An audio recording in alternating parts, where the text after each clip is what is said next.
যারা বক্স অফিসে জব করে তারা জানে যে এক্সেল শিট তাদের জীবনে ঠিক ওতপ্রোতভাবে জড়িত, এবং কাজের ক্ষেত্রে সময় সাশ্রয়ের জন্য শর্টকাট কি এর বিকল্প কোনো কিছু হতে পারে না। সো কথা না বাড়িয়ে মূল ভিডিওতে চলে যাচ্ছি। আজকে প্রথমে যে বিষয়টা নিয়ে ব্যাপারে কথা বলবো সেটা হচ্ছে যে রো হাইড আনহাইড। মনে করো আমি রোটা হাইড করতে চাই, হোয়াট শুড আই ডু? তাহলে আমাকে কি করতে হবে?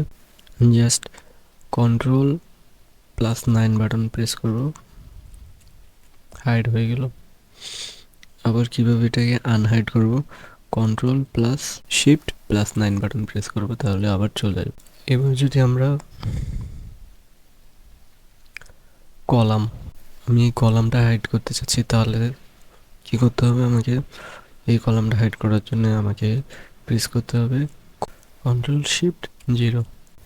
তাহলে আমি কিভাবে এই কলামটা হাইড করব? Ctrl+0 প্রেস করলে এটা হাইড হয়ে যাচ্ছে। আবার Ctrl+Shift+0 প্রেস করলে এটা আনহাইড হয়ে যাওয়ার কথা। তো কিছু কিছু ডিভাইসে এটা হয় না, তখন আপনি কি করবেন? জাস্ট Ctrl+Z প্রেস করলে এটা আবার আনহাইড হয়ে যাবে। এটা কিভাবে উইদাউট মাউস কিভাবে সিলেক্ট করব? মাউস ছাড়া সিলেক্ট করতে চাইলে আপনি জাস্ট Ctrl+স্পেস বার প্রেস করুন, সিলেক্ট হয়ে যাবে। আর রো কীভাবে সিলেক্ট করবেন মাউসের সাহায্য ছাড়া? সেটা হচ্ছে যে Shift+স্পেস বার, তাহলে পুরো রো সিলেক্ট হয়ে যাবে। কাজ করার সময় আমরা অনেক সময় কিছু অবজেক্ট নিয়ে কাজ করি। তো আমরা মনে করুন যে আমি একসাথে সবগুলো অবজেক্ট সিলেক্ট করতে চাই, তাহলে আমাকে কি করতে হবে? আমি প্রথমে যে কোনো একটা অবজেক্টের উপরে ক্লিক করব। ক্লিক করার পর Ctrl+Shift+স্পেস বার প্রেস করব। তাহলে দেখুন সবগুলো সিলেক্ট হয়ে গেছে। এখন আপনি চাইলে আপনার সুবিধা মতো জায়গায় এদেরকে প্রতিস্থাপন করতে পারবেন। লেফট কি প্রেস করলে অ্যাকশন বাটন অথবা ডায়লগ বক্সটা চলে আসে। তাহলে এই ডায়লগ বক্স কীভাবে আপনি মাউসের সাহায্য ছাড়া নিয়ে আসবেন? এর জন্য আপনাকে প্রেস করতে হবে Shift+F10। তাহলে আপনার ডায়লগ বক্স চলে আসবে, এবং ডায়লগ বক্স কল করার পর আপনি আপনার ইচ্ছা মতো করে কাজ করতে পারবেন। আমরা অনেক সময় সেপারেট ওয়ার্কশিট নিয়ে কাজ করি, আমাদেরকে সেপারেট এক্সেল ফাইল নিয়ে কাজ করতে হয়। যেমন আমার এখানে দুটো ফাইল নিয়ে আমি ব্যবহার করতেছি।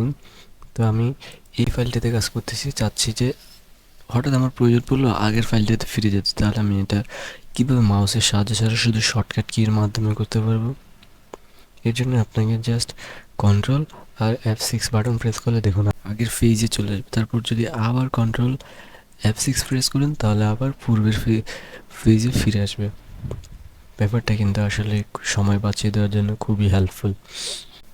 তো এই ফাইলগুলো কীভাবে আপনি মাউস ছাড়াই মিনিমাইজ করে রাখতে পারবেন? Ctrl+F9 প্রেস করলে এটা মিনিমাইজ হয়ে যাবে। ঠিক আছে, অনেক সময় আমাদের এরকম ছোটোখাটো আকারে ওয়ার্কশিটগুলো সামনে আসে, তখন আমরা কীভাবে ওয়ার্কশিটগুলোকে পুরোপুরি ম্যাক্সিমাইজ করতে পারবো?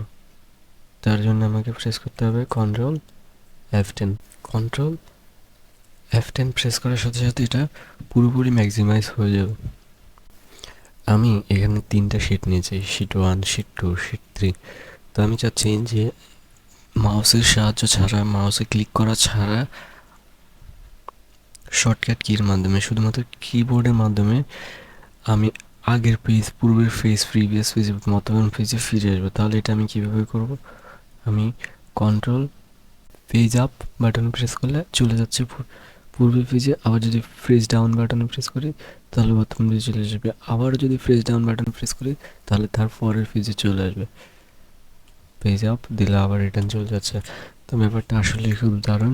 তো এই শর্টকাট কিগুলো আমরা নিত্য নৈমিত্তিক এক্সেল শিটের কাজে ইউজ করতে পারি, এবং এটা বেশ হেল্পফুল আমাদের সময় সাশ্রয়ের জন্য। কারণ বক্স অফিসে আপনি যখন কাজ করবেন অথবা আপনি যখন প্রফেশনাল কোনো মোডে থাকবেন তখন আপনার সময় সাশ্রয় করার চেয়ে বিকল্প কোনো কিছু হতে পারে না।